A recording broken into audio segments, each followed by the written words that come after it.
Praise the Lord. கர்த்தருக்கு ஸ்தோத்திரம். இன்றைய வசனம்,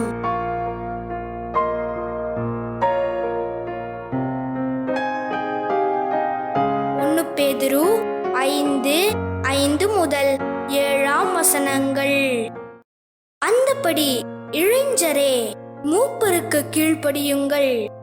நீங்கள் எல்லாரும் ஒருவருக்கொருவர் கீழ்ப்படிந்து மனத்தாழ்மையை அணிந்து கொள்ளுங்கள். பெருமையுள்ளவர்களுக்கு தேவன் எதிர்த்து நிற்கிறார், தாழ்மையுள்ளவர்களுக்கோ கிருபை அளிக்கிறார். ஆகையால் ஏற்ற காலத்திலே தேவன் உங்களை உயர்த்தும்படிக்கு அவருடைய பலத்த கைக்குள் அடங்கியிருங்கள். அவர் உங்களை விசாரிக்கிறவரானபடியால் உங்கள் கவலைகளையெல்லாம் அவர் மேல் வைத்துவிடுங்கள்.